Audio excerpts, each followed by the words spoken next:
Hello everyone, কেমন আছো তোমরা? আশা করি তোমরা সকলে খুব ভালো আছো। আজ অনেকগুলো দিন পরে তোমাদের সঙ্গে আমি ভিডিও শেয়ার করছি। কিছু অসুবিধে আর অসুস্থতার কারণে আমি বিগত কয়েকদিন ধরে ভিডিও আপলোড করতে পারিনি। তো আজকে অনেক দিন পরে আরও কিন্তু খুব ভালো লাগছে এতদিন পরে তোমাদের সঙ্গে ভিডিও শেয়ার করতে পেরে। এতদিন মনে হচ্ছিল কি নেই যেন। তো চলো আজকে আমরা সকলে মিলে চিংড়ি মাছের একটা রেসিপি দেখে নিই। এটা কিন্তু তোমরা চিংড়ি মাছ ভুনা বা চিংড়ি মাছ মশলা ফ্রাই বলতে পারো। বানাতে খুবই ইজি। ঘরে যেই সব জিনিসগুলো আছে সেগুলো দিয়েই চটজলদি তৈরি হয়ে যাবে এটা। আমি এখানে চিংড়ি মাছের মধ্যে ভালো করে পরিষ্কার করে নুন হলুদ মাখিয়ে রেখে দিয়েছি। তার মধ্যে আমি 1 চামচ আদা রসুনের পেস্ট দিয়েছি, 1 চামচ লঙ্কা গুঁড়ো দিয়েছি, নুন দিয়েছি, হলুদ দিয়েছি, সাথে দিয়েছি 2টো মিডিয়াম সাইজের পেঁয়াজকে কেটে। এখানে কিন্তু পেঁয়াজ বাটা দিলে চলবে না, কাটা পেঁয়াজই দিতে হবে। সাথে এখানে দিয়েছি কারি পাতা। তোমরা চাইলে এর মধ্যে গোলমরিচ গুঁড়োও দিতে পারো, আমি দিইনি কেন অনেকটাই লঙ্কা গুঁড়ো দিয়েছি বলে। দিয়ে কিন্তু আমি মাছের সাথে সব উপকরণকে ভালো করে এখানে হাত দিয়ে ভালো করে মাখিয়ে ম্যারিনেট করে 1 ঘন্টার জন্য ঢাকা দিয়ে রেখে দেবো। 1 ঘন্টা রাখলে কি হবে না, মাছের মধ্যে পুরো মশলা নুন সব ঢুকে যাবে।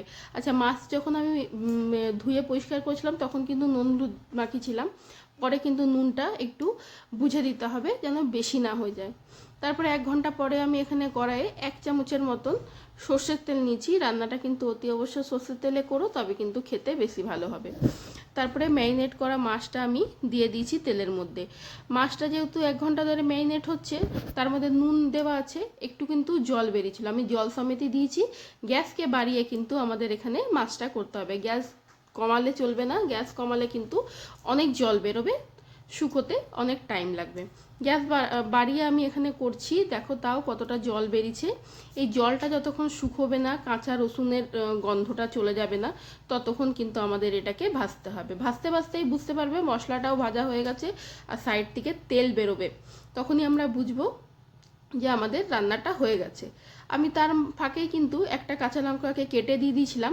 আর প্রায় 5 মিনিট থেকে 7 মিনিটের মতন আমার তরকারিটা বাকি আছে, তখন কিন্তু আমি উপর থেকে আবার 1 চামচ সর্ষের তেল দিয়েছি। সর্ষের তেল এই স্টেজে দিলে কি হবে না, এই যে মশলাটা যেটা আছে না, সেটা শুকোতে কিন্তু তেলটা সাহায্য করবে। বাকি দেখো এখানে তোমরা দেখতেই পাচ্ছ 5 মিনিট পরে কিন্তু সাইডে তেল তরকারিটার কিন্তু অনেকটা বেরিয়ে গেছে। আমি আরও 2 মিনিটের মতন রেখে উপর থেকে অল্প করে ধনেপাতা কুচি ছড়িয়ে দিয়েছি। ছড়িয়ে দিয়ে ভালো করে মিশিয়ে দেবো মাছটার সাথে। দেখো আমাদের তৈরি কিন্তু চিংড়ি মাছের ভুনা বা চিংড়ি মাছের মশলা ফ্রাই, যাও বলতে পারো। খেতে ভীষণ সুন্দর হয়েছিল। আমি তো গরম ভাত দিয়েই সার্ভ করেছিলাম, তোমরা চাইলে রুটি পরোটার সাথেও সার্ভ করতে পারো। খেতে ভীষণ ভালো হয় আর চট জলদি হয়ে যায়, ঘরে যেই উপকরণ আছে সেগুলো দিয়েই তৈরি হয়, চিংড়ি মাছ থাকলেই হলো। আশা করি তোমাদের আজকের ভিডিওটা ভালো লেগেছে।